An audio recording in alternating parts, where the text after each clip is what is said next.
अस्सलामुअलैकुम मेरे सभी लिसनर्स। आज मैं फिर से हाज़िर हूँ अपने चैनल उर्दू नावल्स अलाउड पर रिफ़त सिराज के नावल लिलिया दहलीज़ के साथ, और ये इसकी 17वीं एपिसोड है। नावल शुरू करने से पहले मेरी आप सभी लोगों से रिक्वेस्ट है कि अगर आपने चैनल सब्सक्राइब नहीं किया तो प्लीज़ चैनल सब्सक्राइब करें, और मुझे पता है कि बहुत सारे लोगों में अब तक नहीं किया है, तो प्लीज़ चैनल सब्सक्राइब करें। जैसा कि मैं कहती हूँ कि मेरे मेहनत का इनाम आप मुझे चैनल सब्सक्राइब करके दे सकते हैं, तो please please please channel subscribe करें। हेलो, अस्सलाम वालेकुम। आप कौन? ख़ान दिलावर अली ख़ान बात कर रहा हूँ। इज़्ज़त अफ़ज़ाई है मेरी। नुमान को हैरत का झटका लगना कुदरती अमर था। क्या हाल है बेटे आपका? शुक्रिया जी, बहुत अच्छा हूँ, दुआ है आपकी। नुमान की हैरत हुनूस कायम थी। माहिन बेटी कैसी है? जी वो भी अल्लाह का करम है, बिल्कुल ठीक है। बेटे बात यह है कि हमारी तरफ से 1-2 रोज़ में तुम्हें तफसीली ख़त मिलेगा। उस ख़त को बहुत सुकून और तहम्मुल से पढ़ना और बहन से मशवरा करके हमें उसका जवाब भेजना। टेलीफ़ोन इसलिए कर रहे हैं कि मज़ीद ताकीद रहे। हेलो, सुन रहे हो? जी सुन रहा हूँ, आप फरमाइए। बस और कुछ नहीं कहना, बस इतनी ही बात। अब तुम्हारा क्या प्रोग्राम है? वतन सेटल हो रहे हो या वापस युगांडा जाओगे? वापस तो फ़िलहाल जाना ही होगा। जमाया हुआ कारोबार है, चंद महीनों में इधर से उधर वापस नहीं आ सकता। आप खुद कहिए। नुमान का जहन अब आने वाले ख़त की तरफ मुस्तकिल था। बज़ाहिर दूसरे मौजू पर बातचीत कर रहा था। हाँ ये तो अच्छा है। खैर खुदा हाफिज़। दूसरी तरफ से सिलसिला मुनक़ता हो चुका था। नुमान के हाथ में रिसीवर चंद सेकंड तक जूं का तू रहा। किसका फ़ोन था नुमान भाई? माहिन किचन से हाथ पोंछते हुए लाउंज में चली आई। ख़ान दिलावर अली ख़ान साहब का। नुमान के अंदाज़ में हुनूस गहरी सोच का तासर वाज़ेह था। माहिन चौंक पड़ी। उसने बड़ी जांचती नज़र नुमान पर डाली और उसे गहरे सोच में मुब्तला पाकर दिल भी धड़का था। क्या फरमा रहे थे ख़ान साहब? उसने लबो लहजे से ख़ास तकल्लुफ़ ज़ाहिर करने की कोशिश की। कुछ नहीं, वो इसी तरह सोच में घिरा हुआ था। कुछ नहीं? माहिन ने ताज्जुब से उसे देखा। हाँ, कह रहे थे उन्होंने मेरे नाम कोई तफसीली ख़त लिखा है। मैं तो सोच रहा हूँ, ख़त तो उन्होंने कभी मेरे बाप को नहीं लिखा। अब क्या मामला पेश आ गया है? उसकी उलझन बजा थी। माहिन का दिल धीरे से सुखड़ा, सिमटा, फिर उसी कुव्वत से फैला। चाय लाऊं आपके लिए? वो वापस हुई। ले आओ। वैसे क्या तुम्हें हैरत नहीं है? नुमान ने उसके नॉर्मल अंदाज़ को बहुत महसूस किया था। वो बहुत ताज्जुब से उसके बेनियाज रवैया जांच रहा था। दिलावर अली ख़ान का फ़ोन और ख़त आना कोई आम बात तो नहीं थी। फ़ोन आने के बाद से माहिन एक अजीब से इंतज़ार में मुब्तला हो गई थी। हालांकि नुमान थोड़ी देर उलझकर अपने मामलात में मगन हो गया था। 2 दिन बाद एक रजिस्टर्ड लिफाफा नुमान के नाम आया था। नुमान घर पर नहीं था। माहिन का बस न चलता था कि लिफाफा चीर फाड़ कर देखे। उसने लिफाफा नुमान के कमरे में साइड टेबल पर रख दिया और फिर कमरे में जब भी किसी काम से गए लिफाफा पर एक नज़र डालना अपना ज़रूरी काम समझा। जाने क्यों किसी काम में जी नहीं लग रहा था। जहन बस लिफाफे की तरफ ही लगा हुआ था, जैसे उसमें जाने कौन सी 8वां अजूबा बरामद होगा। शाम ढले नुमान घर आया था और हिस्ब आदत सीधा अपने कमरे में चला गया। माहिन दम अटकाए लाउंज में टहल रही थी। हर दम यूँ महसूस होता जैसे नुमान ने उसे आवाज़ दी हो। काफ़ी देर गुजरने के बाद भी कुछ नहीं हुआ तो वो दबे पाँव दरवाजे तक आई। दरवाज़ा बहुत आहिस्तगी से खोला। अंदर झाँका। नुमान कमरे में नहीं था। बाथरूम से पानी गिरने की आवाज़ आ रही थी। माहिन ने साइड टेबल की तरफ देखा। उसे अपना सांस रुकता हुआ महसूस हुआ। लिफाफा खुला हुआ था। उसका जी चाहा जल्दी से आगे बढ़े, ख़त पर डाले, मगर बाथरूम की तरफ देखकर वापस मुड़ गई। अब उसका रुख किचन की तरफ था। नुमान भाई ने तो बड़े सब्र और सुकून का मुजाहिरा किया है। क्या लिफाफे में कोई ख़ास बात नहीं थी? वो नुमान के लिए चाय बनाते हुए सोच रही थी। अजीब व गरीब सोचों में उलझे उसने चाय बनाई और आहिस्ता आहिस्ता चलती हुई नुमान के कमरे में आई। नुमान स्कार्फ के अंदाज में तौलिया गले में डाले वार्डरोब में से कुछ तलाश कर रहा था। उसने अंगूठी से दरवाजे पर दस्तक दी और अंदर आ गई। नुमान ने पलटकर उसकी तरफ देखा। माहिन के तमाम हिस्सियात ने महसूस कर लिया कि उसने बहुत ख़ास नज़रों से माहिन की तरफ देखा है। आओ भाई, आज तो चाय की बहुत तलब हो रही थी। ऑफिस में बहुत मसरूफियत रही है, चाय पीने की भी मोहलत नहीं मिली, उसने बशाशत से कहा। माहिन ने इत्मीनान का गहरा सांस लिया और टेबल कप पर रखकर खड़ी हो गई। बैठ जाओ, खड़ी क्यों हो? नुमान ने तौलिए से सर रगड़ना शुरू कर दिया। माहिन जल्दी से यूं बैठ के जैसे बैठने के लिए उसे वाकई किसी ताकीद या हुक्म की ज़रूरत थी। फिर तो आप बहुत थक गए होंगे। उसने भाई का चेहरा बगौर देखा। हाँ, थकन तो हो जाती है, मगर रात पड़ी है आराम करने के लिए, उसने मुस्कुराकर जवाब दिया। जी, माहिर ने मुस्कुराने की कोशिश की। पापा ने काम बहुत फैला दिया है, समेटना मुश्किल हो जाता है। अमला भी कोई ख़ास नहीं है, जबकि युगांडा में ऐसा नहीं है। माहिन बेसब्र हो रही थी, जबकि नुमान को अपने कारोबार बखेड़ों का जिक्र ज़्यादा ज़रूरी लग रहा था। खाना घर पर ही खाएंगे ना? उसने खासी सर्द महरी से पूछा। हाँ, आज हम सुबह तक घर पर ही हैं। वो मुस्कुराया। उसके किसी अंदाज से महसूस नहीं हो रहा था कि ख़त में कोई गैर मामूली बात है। माहिन उलझन में पड़ गई थी। और क्या करती रही सारा दिन? नुमान ने चाय का कप उठाकर उसकी सिम देखा। बस वही रोज़ाना के मामूलात। बस ज़रा आज लॉन की सफाई की और स्टडी करती रही हूँ। उसने कुर्सी पर बदन को ढीला छोड़कर इत्मीनान से जवाब दिया। नुमान ने हुंकारा भरा, जैसे कुछ सोच रहा हो। पापा चाहते थे कि तुम अब युगांडा ना जाओ, बल्कि मुस्तकिल यहीं पाकिस्तान में रहो। अब मुझे नहीं मालूम तुम्हारा क्या इरादा था या है। क्या सोचा है तुमने आगे के बारे में? नुमान ने अचानक बात शुरू कर दी। वो सटपटा कर रह गई। पापा तो ये भी चाहते थे कि आपकी शादी यहीं कर दी जाए, फिर आप अपनी दुल्हन को लेकर ही युगांडा जाएं। वो मुस्कुराई। यही कुछ उन्होंने तुम्हारे बारे में भी सोचा था, मगर फ़र्क इतना है कि वो तुम्हारी युगांडा वापसी के हक़ में नहीं थे। उनका ख्याल था तुम्हें अपने लाइफ पार्टनर के साथ यहीं रहना चाहिए। नुमान ने एक सरसरी नज़र उस पर डाली। वो खामोश बैठी, नाखून खिरचती रही। दिलावर अली ख़ान साहब का ख़त आ गया है। नुमान ने आहिस्तगी से मुताला किया। जी, वो मैंने लिफाफे पर देख लिया था। मुझे बड़ी हैरत हुई इनका ख़त देखकर। शायद उन्हें इस तरह की बात नहीं करना चाहिए थी, नुमान ने सोचते हुए कहा। किस तरह की बात? माहिर ने इत्मीनान जाहिर करने की कोशिश की। उन्होंने याविर भाई के लिए तुम्हारा रिश्ता मांगा है ना ताज्जुब की बात? नुमान बहुत ही संजीदा था। क्यों, इसमें ताज्जुब की क्या बात है? उसने बहुत धीमी आवाज़ में सवाल किया। नुमान ने चौंक कर उसकी शक्ल देखी और ख़ासी देर तक देखता रहा। तुम्हें हैरत नहीं हुई? बिला आखिर वो बोला। इससे पहले भी तो मेरे रिश्ते आए थे। माही ने उसी इत्मीनान का मुजाहिरा किया। मगर इस रिश्ते की ख़ास बात यह है कि हमारे बहनोई का रिश्ता है। दूसरे, तुम्हारी और उनके उम्र में बहुत फ़र्क है। तीसरे, हम तभी नाज बज्जों का मुअम्मा हल नहीं कर पाए। नुमान ने दलाइल दिए। नाज बज्जों के मरकज़ से तो मैं हो आई हूँ। रही आपकी यह बात कि उम्रों में बहुत फ़र्क है। वो बोलते बोलते रुकी। नुमान बेताबी से उसके बोलने का इंतज़ार करने लगा। हाँ, बोलो, रुक क्यों गई? इंसान की एक फ़िज़िकली उम्र होती है और दूसरी ज़हनी। मैं उनसे ज़हनी फ़र्क महसूस नहीं करती, उसने बहुत मुश्किल से कहा। नुमान खुद पर काबू पाने में महारत न रखता तो शायद उछल पड़ता। वो उसकी तरफ देखता रह गया। माहिन हाथ मसलती रही। अगर कोई कमिटमेंट थी तो मुझे आगाह तो क्या होता। आखिरकार वो गुमसुम से अंदाज में गोया हुआ। माहिन खामोश रही। ये ठीक है, वो वाकई बहुत नाइस है हर लिहाज से, और काबिल भी बहुत है, मगर अब हवेली में दूसरी बहन देने का हौसला नहीं है। अब वो हवेली नाज बज्जों के ज़माने की हवेली नहीं है, वो बरजस्ता बोली। मगर दिलावर अली ख़ान आज भी वही हैं और वही हैं। नुमान को बहुत उलझन आ पड़ी थी। मगर मैं नाज बज्जो नहीं हूँ। वो उठ खड़ी हुई। कैसा खुला इतराफ़ था। वो उसकी शक्ल देखता रह गया। बैठो, जा कहाँ रही हो, अभी तो बात हो रही है। नुमान धीमी आवाज़ में बोला।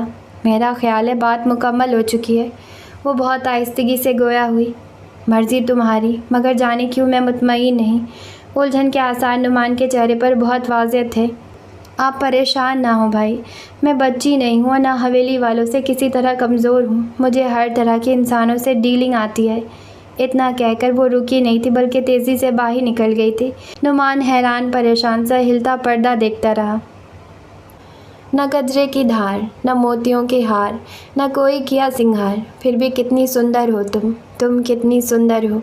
बारी मोटा सा पाइप थामे पौधों को पानी देते हुए गुनगुना रहा था। वो किताब हाथ में लिए चुपके से आकर हौस की मुंडेर पर बैठ गई थी और उसका खूबसूरत गीत दिलकश आवाज़ में सुन रही थी। ये तो तुमने ठीक कहा, वो वाकई इतनी हसीन है कि उन्हें किसी सिंगार की ज़रूरत ही नहीं। उसने किताब ठोरी के नीचे टिकाकर बेतासिर से अंदाज में ग्रह लगाई। बारी बुरी तरह चौंक कर पलटा। सुर्ख कॉटन के सूट में मलबूस सब्ज़े के दरमियान बैठी वो माहौल में अजीब से दिलकश का बाइस बन रही थी। बारी ने कोई जवाब नहीं दिया, फिर से अपने काम में मसरूफ़ हो गया था। अलबत्ता गीत का सिलसिला बंद हो गया था। सालगिरह वाले रोज़ तो बहुत ही गज़ब ढा रही थी। रोशी ने चिंधियाई हुई आंखों से उसकी सिम देखा। बारी इस मर्तबा भी बिल्कुल खामोश था। मगर तुम तो बहुत मसरूफ़ थे। तुमने शायद ही देखा हो, हुसन है जैसे तस्वीर हो, वो तो धुले मुँह से भी होश उड़ा सकती हैं। उस दिन तो फिर उन्होंने सिंगार किया हुआ था। वो फिर बोली। बारी हुनूस खामोश था। शायर ने गालिबन उन्हीं के लिए कहा है कि तुम जिस रंग के कपड़े पहनो वो मौसम का रंग, तुम जिस हर्फ पर उंगली रखो वो रोशन हो जाए। वो खिलखिला कर हंसी। क्या रोशनी फूटती है उनसे? वो फिर हंसी। तुम्हारा भी कोई कसूर नहीं, वो चीज़ ही ऐसी है। वो उसकी पुश्त को घूर रही थी। बारी पाइप खींचता हुआ दूसरी सिमत पलटा। वैसे आजकल मुलाकात की क्या सबील बनती है? हवेली से बाहर तो खैर तुम्हारी मौज थी। वो खिलखिलाकर हंस रही थी। वैसे ये ज़ख़म लगा कैसे? क्या बचपन में घोड़े से गिर गए थे? मगर ये तो वही मिसाल हो गई कि मारो घुटना फूटे आँख। इस तरह ज़ख़म लगना था तो हाथ या टांग पर लगता। हो सकता है बचपन में तुम लड़कों से बहुत लड़ते रहे हो, क्योंकि तुम्हें स्टैमिना भी तो बहुत है ना? वो बेतकान बोल रही थी। अच्छा ये बताओ, पहल किसने की थी? बारी ने अगली क्यारी की तरफ कदम बढ़ा दिए थे। वैसे इम्कान है वहीं मर मिटी होंगी पहले, ये गीत गाते हुए। प्यार के बदले हमें प्यार देंगे, और क्या हमें सरकार देंगे। इस पे ये नाज तौबा, उफ़ ये अंदाज़ तौबा, आप तो जीते ही जी मार देंगे। वो मुस्कुरा रही थी, जैसे उसे ज़िद करके दिली मसरत हो रही थी। हाय रोशी, तुम यहाँ हो, पता नहीं चलता तुम्हारा। कल तुम्हें ढूंढ हारी, बाबा साहब तुम्हें बुला रहे हैं। रूबी उसे देखकर शुरू हो गई थी। उसने मुंह बनाकर रूबी की तरफ देखा। अलबत्ता बारी ने इत्मीनान भरी सांस ली। वह अपने पाँव पर पानी डालने लगा। रोशी बुरा सा मुंह बनाकर उठ खड़ी हुई थी। रूबी उससे पहले अंदर गायब हो चुकी थी। उसने बेदिली से बाबा साहब के बेडरूम के दरवाजे पर दस्तक दी थी। आ जाओ। बाबा साहब की बार भारी आवाज़ उभरी। वो अंदर आ गई। बाबा साहब नज़र की ऐनक लगाए पता नहीं कौन से खाते चेक कर रहे थे। उन्होंने ऐनक उतार कर ऊपर से झांक कर आने वाले को देखा। आओ भाई रोशी, बहुत देर से तुम्हें बुला रहे हैं। कहाँ थी? क्या सो रही थी? उन्होंने ऐनक उतार कर साइड टेबल पर रख दी। जी नहीं, बाहर बाग में पड़ रही थी। पता नहीं, झूठ बोलते हुए इंसान की आवाज़ का दमखम कहाँ चला जाता है। उसे अपनी कमज़ोरी पर खुद ही कोफ्त हुई। अच्छा, ये तो बहुत अच्छी बात है। सुबह को पढ़ने से बहुत फ़ायदा होता है, इंसान भूलता नहीं। और तुम्हारे बाप को तो बहुत शौक़ है कि उसके बच्चे डिग्रियों का ढेर लगाएं। आज ऐसा करो, तुम नाश्ता हमारे साथ करो। रोशी ने बड़ी हैरानी से उनकी सिम देखा। आपने मुझे किसी काम से बुलाया बाबा साहब? उसने उलझकर सवाल किया। लामोहला उसका जहन अपनी शादी के मौजू पर घूमने लग गया था। अरे भाई, काम करने को थोड़े लोग हैं। तुमसे आज तक कोई काम कराया किसी ने? वो मुस्कुराए। नहीं। रोशी मज़ीद हैरान हुई। भाई हमें ये बताओ पहले कि तुम्हें अपने बाप से कितना प्यार है। वो बेड की पुश्त से टेक लगाकर सुकून से बैठ गए। बहुत ज़्यादा। मेरे ख्याल में सब बच्चों को अपने बाप से बहुत प्यार होता होगा। पापा भी तो आपसे बहुत मोहब्बत करते हैं। रोशी को उनका सवाल अजीब लगा। भाई बहुत लंबा जवाब है, मगर सही दिया है। दिलावर अली ख़ान मुस्कुरा दिए। रोशी ने फिर उलझकर उनकी सिम देखा। अगर तुम्हें पता चले कि तुम्हारे बाप को एक वजह से खुशी मिल सकती है तो तुम क्या रद्द अमल ज़ाहिर करोगी? वो बगौर पोती का चेहरा देख रहे थे। मैं सारी दुनिया से लड़कर उन्हें वो खुशी देने की कोशिश करूँगी। मैं इस उम्र में महसूस कर सकती हूँ कि पापा ने किस कदर अधूरी ज़िंदगी गुजारी है। उसने बहुत पुरजोश अंदाज में जवाब दिया। शाबाश, तुम वाकई यावर अली ख़ान को अपने बहुत करीब महसूस करती हो। तुम उनकी बहुत अच्छी बेटी हो, उन्होंने खुशी से कहा। रोशी का दिल उछलकर एकदम हलक में आ गया। ओह, पापा ने मेरी नापसंदीदगी अपने वालिद तक पहुंचा दी है और अब बाबा साहब नफसियाती तरीके से डील कर रहे हैं। मगर इस तरह तो पापा ने फाउल खेला है, चीट किया है मुझे। मगर ये सब उन पर सूट तो नहीं करता। दुख से रोशी का पूरा वजूद चूर चूर हो गया। क्या सोचने लगी बेटी? अच्छा ये बताओ, तुम्हें अपनी खाला कैसी लगी? रोशी को फिर एक झटका लगा। अब खाला का क्या जिक्र। उसने कोप भरे अंदाज में अपने बाल झटके। खाला तो बहुत नाइस है, जवाब ही नहीं उनका। बहुत सोबर, बहुत काइंड। उसने कोफ्त के बावजूद सच्चाई से जवाब दिया। अगर हम हमेशा के लिए उन्हें यहाँ ले आए तो? दिलावर अली ख़ान ने ऐनक उठाकर दोबारा लगा ली और अखबार खोलने लगे। ज़रूर ले आएँ, मेरे लिए बहुत बड़ी खुशी होगी। मगर कैसे? अचानक उसे ध्यान आया तो जैसे हड़बड़ाकर सीधी हो गई। तुम्हारे बाप से निकाह के बाद वो हमेशा के लिए यहाँ आ सकती हैं। उन्हें अखबार सीधा करके अपने सामने फैला लिया। रोशी के हवासों पर बिजली की तरह खुशी कूंदी। पापा मान जाएंगे, बकौल आपके तो वो मानते ही नहीं। वो बुझ सी गई। वो मान गए हैं, बाबा साहब ने इतला दी। रोशी अपनी जगह से उठ खड़ी हुई। और खाला? उसने किसी अनजाने खदशे को अपने आप पर मंडलाता महसूस किया। वो भी मान गई हैं। उन्होंने अपने मखसूस वजह से जवाब दिया। तो फिर देर किस बात की है? खुशी मुकम्मल हो गई थी। उसका जी चाहा रक्स करने लगे। किसी बात की नहीं है, बस एक ही परेशानी है, वो ये कि जवाद को शायद एतराज़ है। बाबा साहब ने बड़े स्वभाव से उसे मुताला किया। क्यों? उन्हें क्यों एतराज़ है? क्या भाई को ये एहसास नहीं कि पापा ने कितनी टफ़ लाइफ गुजारी है? कोई भी खुशी उन्हें पिछले 19 साल से नहीं मिली। बेरंग ज़िंदगी के 19 साल कम तो नहीं होते। एक साल के 365 दिन, हर दिन रात के 8 पहर और 8 पहर की जालिम बदसूरती। रोशी की आंखों में आंसू आ गए। बाबा साहब दम बखुद पोती की शक्ल देख रहे थे। जिस रद्द अमल की उम्मीद उन्हें जवाद से थी, वो रोशी जाहिर कर रही थी। भाई को एतराज़ का कोई हक नहीं पहुंचता, महज इसलिए कि लोग कुछ कह ना दें। हम एक जीते जागते इंसान से ज़िंदगी के रंग छीन लें, जबकि शरीयत फितरत को कोई एतराज़ नहीं। मैं भाई से बात करूँगी, उन्हें उनकी खुदगर्जी पर शर्मिंदा करूँगी। वो उठ खड़ी हुई जाने के इरादे से। इधर आओ बेटी। बाबा साहब ने इशारे से उसे अपने करीब बुलाया। वो उनके करीब आ गई। बैठ जाओ, उनका अगला हुक्म था।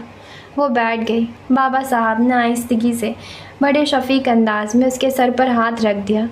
हम तो तुम्हें बहुत लापरवाह, गैर जिम्मेदार और बेवकूफ़ समझते थे, मगर माशाअल्लाह तुम तो बड़ी समझदार हो गई हो। समझदार तो खैर वाकई में मैं नहीं हूँ। बस इंसान को अपने अंदर झांकना आ जाए तो दूसरों के एहसासात को समझने के काबिल हो जाता है। वो फुल्की सी मुस्कुराहट के साथ गोया हुई। अच्छी बात है, जीती रहो, अब तुम जा सकती हो। उन्होंने इजाज़त दी। बाबा साहब, ये खूबसूरत काम कब होगा? मैं तो बेसब्री से मर जाऊंगी। वो जाते जाते पलटी। इंशाअल्लाह बहुत जल्दी, मगर सब कुछ बहुत खामोशी और सादगी से होगा। और तुम फिक्र न करो, माहिन सबसे पहले यहीं आएंगी। हो सकता है फिर यावर तुम्हें मुस्तकिल तौर पर हरिपुर ले जाए। बाबा साहब ने बड़े मसरूफ़ से अंदाज में जवाब दिया। रोशी एक खूबसूरत से एहसास से सरशार उनके बेडरूम से बाहर निकल गई। उठ जाएं, चाय पी लें, लाल खान भी आने वाले हैं। बालों ने पर्दे सरकाए और लाइट जला दी। उठा हुआ हूँ, हमें भला नींद कहाँ, बस कुछ अपनी तलाश है, जाने कहाँ खो गए हम। तुमसे तो दिल के पास मुलाकात होगी, मैं खुद को ढूंढने बहुत दूर तक गया। बालों ने मुंह बना लिया। हमारी तो अकल में नहीं आती ये बातें, जिनका हासिल न वसूल, खामखा का पीटना। खुशी कोई भी आखिरी नहीं होती। चले जल्दी से बाहर आ जाएं, चाय ठंडी हो जाएगी। जो आता है खुशी की इंतहा पर। बहुत रोए थे उस आंसू की खातिर। वो उठ कर बैठ गया और बालों की तरफ देखने लगा, जो लश लश करते जापानी कपड़े के सूट में यूँ तैयार थी जैसे कहीं जा रही है। कहीं जा रही हैं? कोई अच्छा लग रहा हो तो तारीफ़ कर दिया करते हैं, ज़रूर पूछना है आने जाने का। वो जल कर बोली। आरिफ ने चौंक कर उसकी तरफ देखा। मैं समझा नहीं। अकल पर पत्थर ना पड़े होते तो ये दिन देखते। वो बड़बड़ाई और बाहर निकल गई। आरिफ के तमाम हिस्सात चौकस थे। नहायत धीमी आवाज़ के बावजूद बड़बड़ाहट उसने सुन ली थी।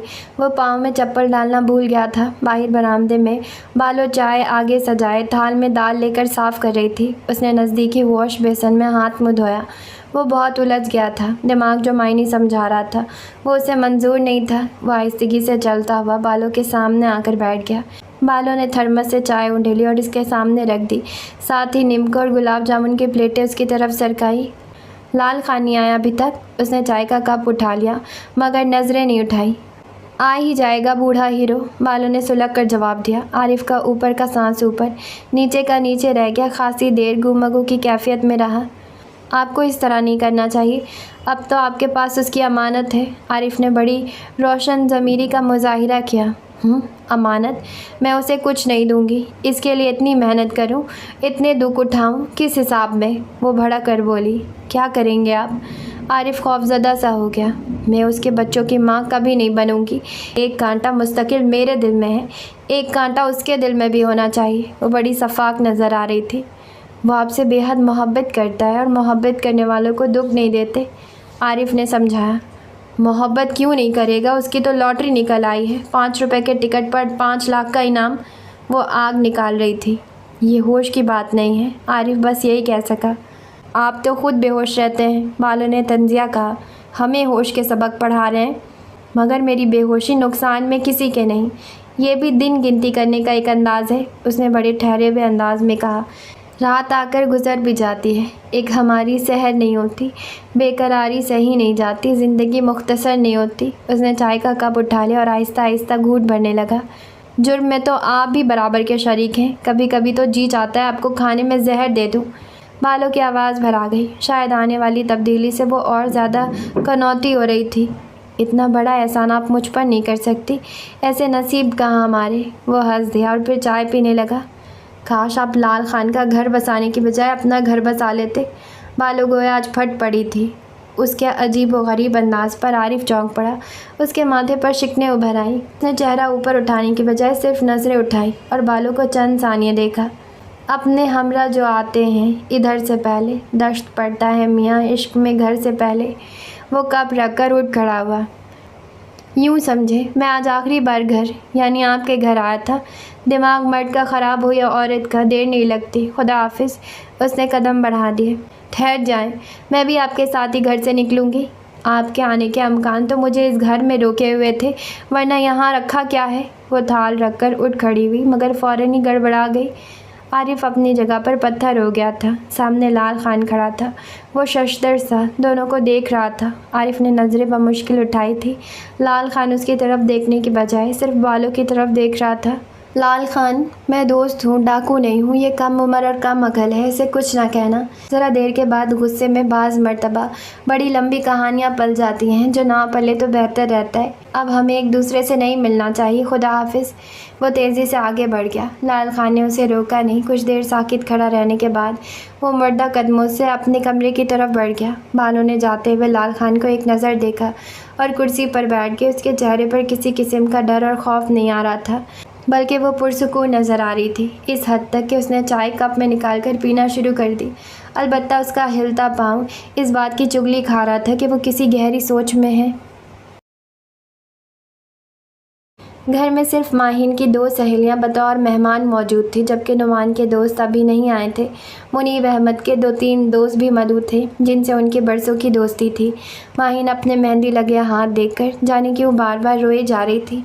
ज़िंदगी का नया मोड़ मुड़ते हुए पिछले मोड़ जाने क्या क्या याद दिलाने लगते हैं। दूसरे उसे नुमान की कई रोज़ खामोशी बहुत मुतासिर कर रही थी।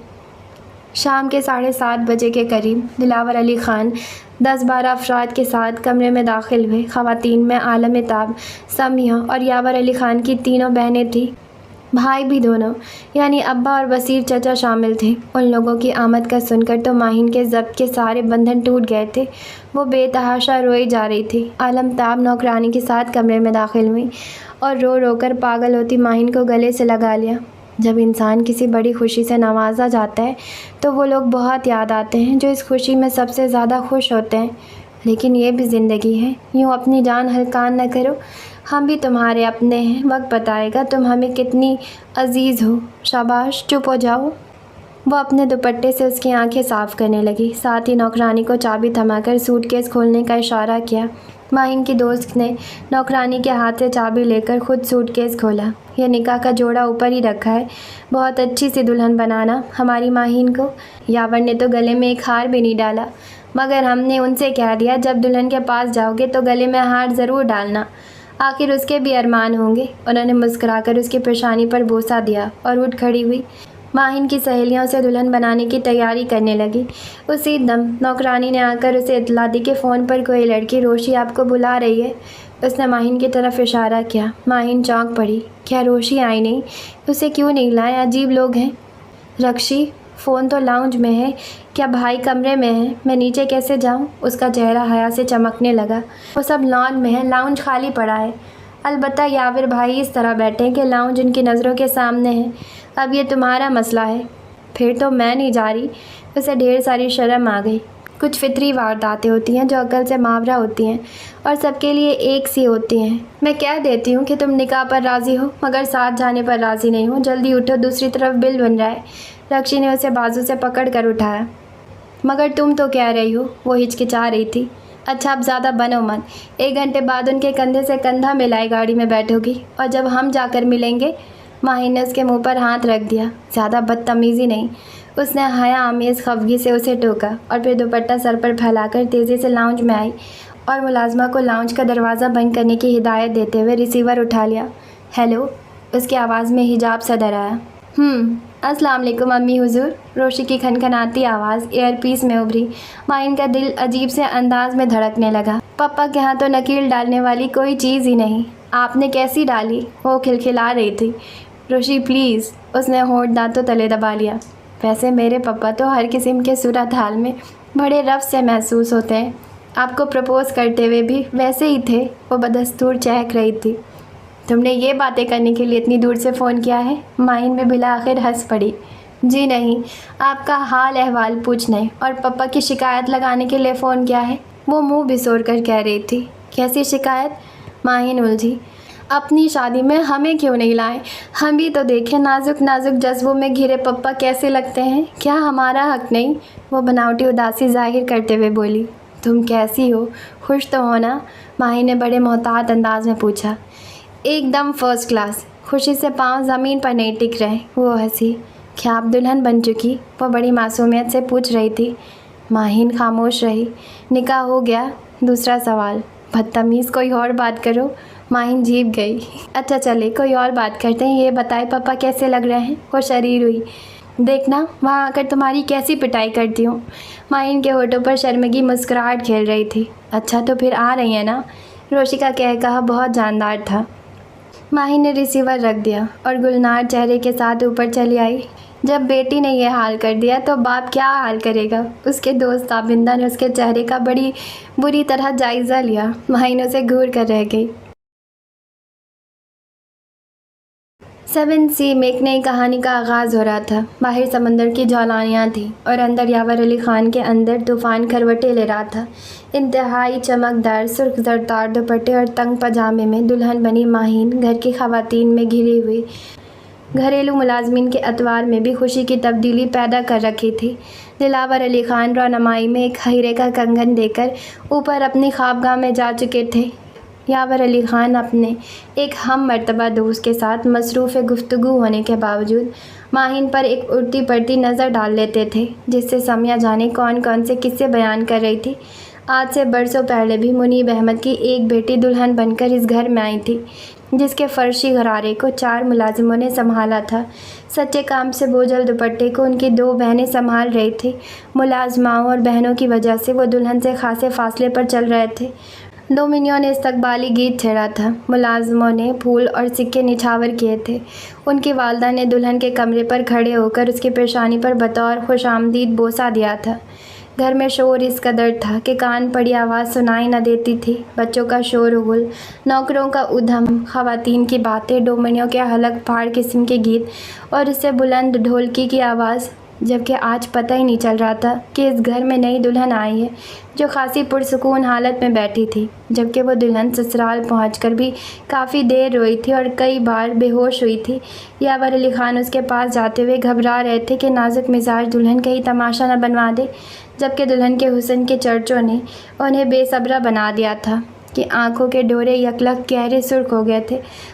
उन्होंने सिगरेट सुलगाया। आंखों में खुशी और सरमस्तगी के बजाय अजीब सी वहशत झलकने लगी। वो माजरत करके वहाँ से उठाए। आलमताब उनके पीछे पीछे लपकी। कहाँ जा रहे हो यावर?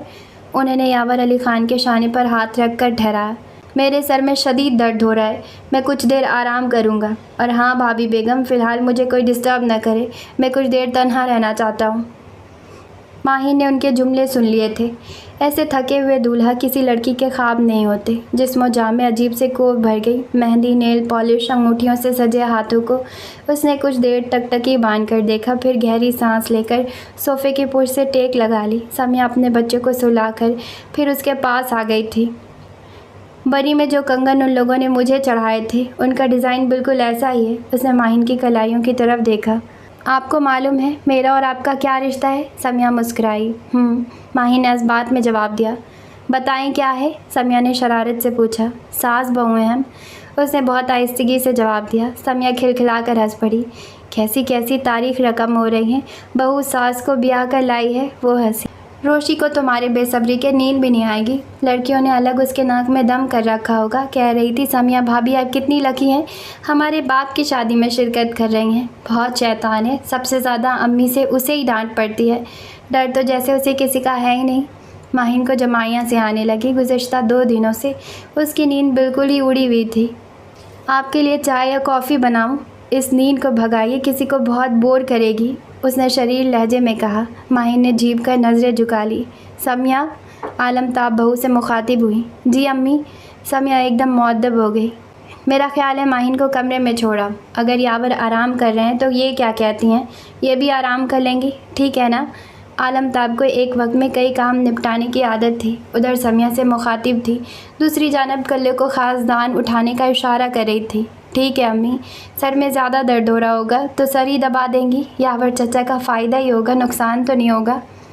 उसने माहिन के कान में सरगोशी की। माहिन के चेहरे पर अलूही से रंग बिखर के वो दोनों जीने तय करके ऊपर आईं। अपने पीछे कदमों की चाप पर समिया ने पीछे मुड़कर देखा। कल्लो, बुलाएं तब आना, क्या बला की तरह सर पर मंडला रही हो? समिया ने डपटा। वो डांट खाते हुए भाग ली। बहुत ही शौक है इसे दुल्हने देखने का। अब देखिएगा, जब तक आप में से ताज़ा दुल्हन की खुशबू आती रहेगी, ये साए की तरह आपके साथ लगी रहेगी। ज़ाती तजुर्बा है। समिया हंसी और दरवाज़ा पर दस्तक दी। माहिन भी उसकी दिलचस्पी पर मुस्कुरा रही थी। कौन? यावर अली ख़ान की बोझल आवाज़ आई। हाँ मैं चचा, आ जाएं। गालिबन ये इजाज़त थी। समिया ने दरवाज़ा खोला और माहिन को थामे अंदर चली आई। यावर अली ख़ान सफ़ेद कुर्ते पजामे में मलबूस बेड की पुश से टेक लगाए बैठे थे। माहिन को देखकर भी उनके अंदाज़ नशिश में कोई तब्दीली वाक़ई नहीं हुई।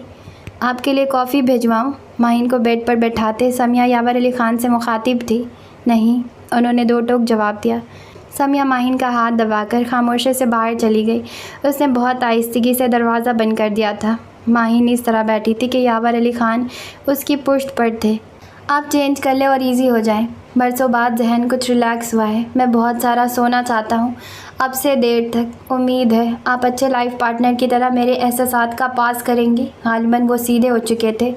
अल्फाज अगरचे बहुत मुंतखब थे, मगर आसाब के लिए ईंट पत्थर से कम नहीं थे।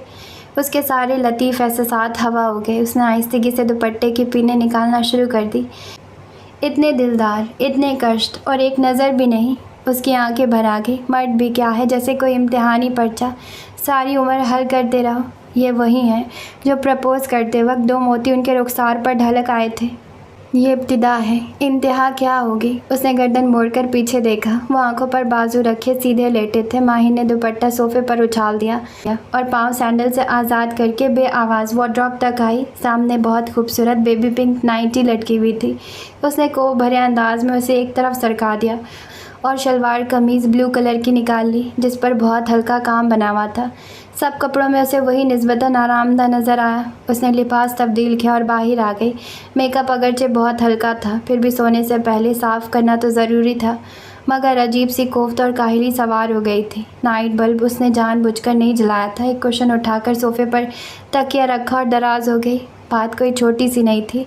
दिल क्यों न भराता, आंसू एक तवातर से बहने लगे। अपने एहसासात के लिए कितने कॉन्शियस हैं। यहाँ ये हाल की रौनमाई में एक फूल भी नहीं। वो बहुत देर तक रोती रही। उसने अपनी सूसू पर भी कंट्रोल किया हुआ था, फिर भी अजीब तरह की बेइख्तियारी थी। जाने कौन सा पहर था जब उसे वहम सा हुआ कि यावर अली ख़ान ने उसे आवाज़ दी है। उसके सारे हवास जागे। माहिन, वाकई वो उसे आवाज़ दे रहे थे। वो चुप लेटी रही। मुझे पता है तुम जाग रही हो। उनकी बोझल आवाज़ ने माहौल में इर्ताश पैदा कर दिया।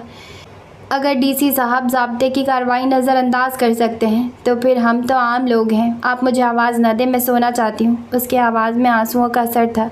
उसने करवट लेकर आंखें मूंद ली थी। तो क्या तुम उन्हें अम्मी कहोगी? बड़ा अजीब सा लगेगा। बिया को गुत्थियाँ सुलझाने का बड़ा शौक़ रहता था। नहीं, वो बड़ी अप टू डेट सी हैं। उन्हें मम्मी भी कहा जा सकता है। लाली ने अपनी अकल के कुछ कीड़े झाड़ने की कोशिश की। क्या बेकार की बहस करती रहती हो तुम लोग? जो रिश्ता कायम हो चुका है उस हवाले से अगर उन्हें अम्मा जी भी कह दिया जाए तो क्या फ़र्क पड़ेगा? शीनो ने अपने हिस्से की ज़रूरी मदाखलत की। आप तो बस रहने ही दिया करें आपा। रूबी ने जलकर उन्हें देखा। भाई, हमें तो बिल्कुल भी ये बात समझ में नहीं आई कि इस शादी में सारे घर वाले क्यों शरीक नहीं थे। मोना को अदम शिरकत का बड़ा कल्प था। दूसरों की दुल्हनें आए दिन देखते रहते हैं, अपने यहाँ के देखने को मिलती हैं तो बासी। वो आ जाए यहाँ, हम उन्हें ताज़ा कर लेंगे। जरी ने दिलासा दिया। लो भला, ये दुल्हन ताज़ा करेंगी। गुल्लो मुंह दबाकर हंसी। जरी खफीफ से होकर रह गई। हाय, लगी तो बड़ी प्यारी होगी। समिया भाभी के बड़े मज़े हैं, बड़ी अम्मी उन्हें हर जगह साथ लटकाती हैं। अपनी कमीज़ की कढ़ाई के दौरान रश्क करने की फुर्सत मिली। वो बहू जो हैं उस घर की, बिया ने याद दिलाया। बहू होने में भी बड़े मज़े हैं, लाली ने टुकड़ा लगाया। फ़िक्र न करो, तुम भी कल को किसी की बहू बनोगी, फिर यूं ही सास के साथ लटकोगी, मोना ने दिलासा दिया। हाय मोना बाजी, कुछ करें ना करें आप, बातें बड़ी अच्छी करती हैं। लाली ने एक आह सर्द खींची। खासी मायूस हो, किस तरह अफाका हो सकता है, रूबी ने हमदर्दी की। जाहिर है जल्दी शादी ही से। तानिया बहुत आखिर में हिस्सा लेती थी, इस वक्त तो वैसे भी नोट्स तैयार कर रही थी। मगर वहाज भाई तो अभी पढ़ने बाहर जाएंगे।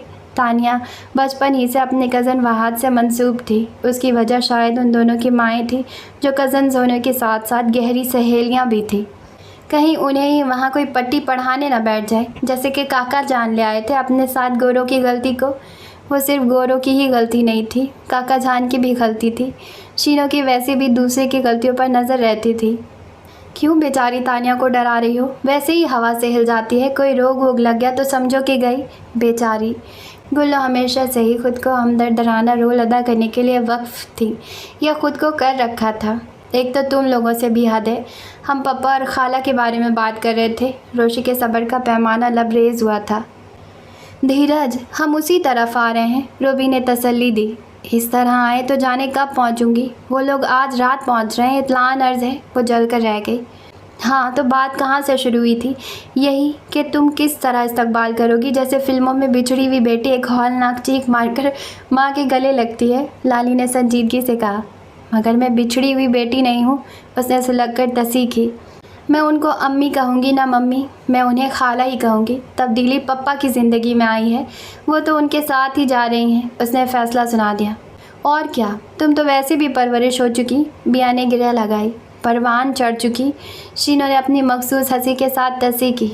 या अल्लाह, गुलो हंस हंस कर दोहरी हो रही थी। उनकी बचगाना बातों पर उनकी शफीक और संजीदा तबीयत गुदगुदा कर रह जाती थी। पारी से पूछो यावर मामू कब पहुँचेंगे, मोना ने बिया को मुखातिब किया। क्यों, क्या बारी के अलावा और किसी को मालूम नहीं होगा? खामखा किसी को इतनी अहमियत देना। रोशी ने मुंह बनाया। शीनो ने चौंक कर रोशी की सूरत देखी, फिर मुस्कुराकर गुनगुनाने लगी। जल के दिल खाक हुआ, आँख से रोया न गया। जले हमारे दुश्मनों के दिल, रोशी बड़बड़ाई। वो तो गाना गा रही हैं, तुम हर बात अपने ऊपर क्यों ले जाती हो? जरी ने ठंडा करने की कोशिश करते हुए कहा। हाँ, उन्हें मेरी ही किसी बात पर नगमात याद आते हैं। बड़ी आई कहीं कि मैडम नूरजहाँ। उसने अपनी फ़ाइल और किताबें झपटने के अंदाज में उठाई। वैसे आजकल बारी की चहल टहल में खासी कमी वाकई हो गई है। बड़ा आराम दे रहे हैं बाबा साहब। गुल्लो हंस रही थी। कोई बात तो है, अब तो देखकर मुस्कुराता भी नहीं, तानिया ने सादगी से कहा। तुम्हें देखकर मुस्कुराया था, मोना ने शरारत से उसे घूरा। उसकी तो आदत है मुस्कुराने की, तानिया जवाबन घूर कर रह गई। हमें देखकर तो कभी नहीं मुस्कुराया, हम ये समझकर नज़रअंदाज कर रहे थे कि दांत पूरे नहीं होंगे। शीनो हंसी। अरे दांत तो उसके बहुत खूबसूरत हैं, लाली ने मासूमियत और बर्जिस्तगी से कहा। हॉल कमरे में कहकहों का तूफ़ान आ गया। अच्छा ये बताओ, पूरे 32 हैं? जर्री हंस हंस कर लोटपोट हो रही थी। नहीं, अभी अक्लदार नहीं निकली। शीनो ने की नखियों से रोशी की तरफ देखा। खैर वो तो पूरा ही खूबसूरत है, रूबी ने शरीर अंदाज में कहा। क्या आप लोग हर वक्त बारी बारी करते रहते हैं? रोशी ने तलखी से टोका। भाई इस नाम की तो सबको ही आदत है, फ़र्क यह है कि कोई मुंह से निकाल देता है, कोई दिल ही दिल में लेता रहता है। याद तो सभी को रहता है। शीनो कब बाज आने वाली थी, साथ गुनगुनाना भी शुरू कर दिया। दिल तुमको दे दिया है, उसका ख्याल रखना। उसे दिल देने वाला बड़ा ही बेवकूफ़ होगा, घोड़ों के चारों में गुम कर देगा। रूबी ने ग्रह लगाई। इसका ज़्यादा वक्त घोड़ों में गुजरता है, मैं तो इसके आगे चलते हुए भी घबरा जाती हूँ, कहीं पीछे से टक टक की आवाज़ ना आने लगे। बेसाख्ता कह कहे उभरे। अरे अब ऐसा भी घोड़ा परस्त नहीं, बेचारे की जॉब ही ऐसी है। तानिया को किसी की दुर्गत बनते देखकर बड़ी जल्दी तरस आ जाता था। बाज़ इंसानों को भी परसनश कर सकता है, गट्स है उसमें। शीनो ने कहकहा लगाया। रोशी ने अपनी किताबें उठाई, जो वो नोट्स तैयार करने के घर से साथ रखे हुए थी, और बाहें निकल गई। गट्स हैं? दिलकश, ओबाश, नॉनसेंस। सामने ही प्याजी रंग के कुर्ता शलवार में मलबूस, पाँव में सबक सी चप्पल डाले झूमर चली आ रही थी। रोशी ठटक कर रह गई। यह मोहतरमा इधर किधर? आप यहाँ कैसे? वो अपनी सर्द महरी छुपा न सकी। बात ज़रूरी लोग तो इस तरफ आते ही नहीं। हमने सोचा चौधरानी साहिबा कराची गई हुई हैं, अच्छा मौका है हवेली की तरफ सैर का। यहाँ कौन से गुंचे चटक रहे हैं जो अब सैर की घर से तशरीफ़ लाई हैं? वो बड़े तल्ख और तंज़िया अंदाज में गोया हुई। गुंचे ना सही, गुंचा तो चटकता है। वो बड़े सिरों में हंसी। मगर लगता है आप चटकने नहीं देंगी। उसके लहजे में जहर उभर आया। मामा बिल्ली ऊपर से आ रही थी। झूमर को देखकर चौंक पड़ी। चंद सानियों को अपनी जगह रुक गई। मामा, बारी कहाँ है? रोशी ने मामा को मुखातिब किया। वो जी एयरपोर्ट गाड़ी लेकर जाएंगे ना, तैयार हो रहे हैं। वो गाड़ियाँ जाएंगी ना, एक ड्राइवर लेकर जा रहा है, दूसरी खान। आप भी चले जाओ खान के साथ, खुशी का मौका है। क्या नहीं खुशी मिली है इस हवेली को? झूमर की पेशानी पर शिकने पड़ गईं। आप अपनी तवानाई ज़ाय न करें। आपके मतलब की इधर कोई बात नहीं। मामा, ज़रा जल्दी से बारी को तो बुला दे। उसने झूमर की तरफ रुख मोड़कर मामा को मुखातिब किया। हाँ, इधर ही देखो ज़रा जल्दी। चलें, खुश हो जाएं, आपका तूफ़ानी दौरा बेकार नहीं गया। किस मुंह से शुक्रिया अदा करें? झूमर खिलखिलाई। रोशी जैसे शोलों में गिर गई। कितने मुँह हैं आपके? उसने बज़ाहिर मजाक किया। उसी दम बारी तेज़ी से जीने तय करता नीचे आ गया, मगर दरमियान में ही रुक गया, जैसे फ़ैसला ना कर पा रहा हो कि आगे बढ़े या वापस हो जाए। ब्लैक सफारी सूट में नक्सक से तैयार वो बिल्कुल पुरसकून और फ्रेश नज़र आ रहा था। आगे बढ़ो भाई, क्या पत्थर बन गए? रोशी बड़ी जहरीली हंसी हंसकर बोली। नहीं, खैर ऐसी तो कोई बात नहीं। वो संभल कर आगे बढ़ा। ये झूमर भाभी आपको ढूंढती फिर रही हैं। मैं तो खुद बहुत मसरूफ़ हूँ, फिर भी सोचा इनकी मदद ही कर दूँ। कोई एतराज़ तो नहीं? रोशी मायने खेज़ अंदाज में मुस्कुराई। नहीं, मुझे कोई एतराज़ नहीं, अलबत्ता अगर आपको हो तो। वो खामोश हो गया। ये आ गए हैं, कर लीजिए ज़रूरी बात, फिर मौका मिले ना मिले। अब मैं जा सकती हूँ? उसने बारी की तरफ देखा। नहीं, आप कहीं नहीं जाएंगी। ऐसा कोई कॉन्फिडेंशियल नहीं कि आपको गायब करना पड़े। जी फरमाइए, क्या है वो ज़रूरी बात? वो झूमर की तरफ मतवज्जा हुआ। वो बहुत पुरसुकून नज़र आ रही थी। चलो कहीं बैठते हैं। झूमर उससे ज़्यादा पुरसुकून थी। मैं ज़रा जल्दी में हूँ, रास्ता खासा लंबा है। वैसे मेरे और आपके दरमियान किसी ज़रूरी बात का कोई ताल्लुक़ नहीं। हो सके तो आइंदा इस किस्म की जहमत ना कीजिएगा प्लीज़। ओके? ताल्लुक़ पैदाइशी नहीं होती, बाद में हो जाते हैं, झूमर ने बड़े अंदाज से कहा। आपने शायद एक बात यहाँ हवेली में नोट नहीं की। यहाँ मर्दाना जनाना अलग अलग होता है, सवाए मेरे यहाँ से वहाँ कोई दंदनाता नज़र नहीं आएगा।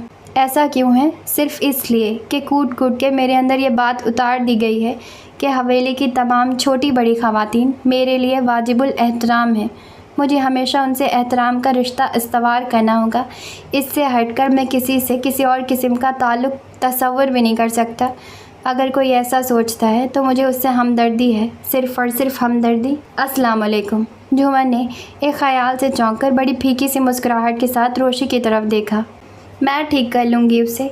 नस्लन अफ़गानी हूँ जो जीतने के लिए लड़ते हैं, उसने बड़े एतमाद से कहा और उस रास्ते की तरफ चल पड़ी जहाँ से आई थी। रोशी की तो खाक समझ में नहीं आता था कि उसे ज़रा देर में हुआ क्या है। अगली मुलाकात में देखना कैसे छक्के छुड़ाऊँगी। तुम भी मौजूद रहना, बड़ा मज़ा आएगा। वो उससे कुछ फासले पर गोया हुई और पलट कर चल दी। रोशी हैरान परेशान सी खड़ी रह गई। रात 11 बजे तक लड़कियों ने पूरे जोश व खरोश से दुल्हन का इंतज़ार किया था। 11:30 बजे तक उन्हें जमाइयाँ आने लगी थी। वो हॉल कमरे में इधर उधर ढेर हो गई थी।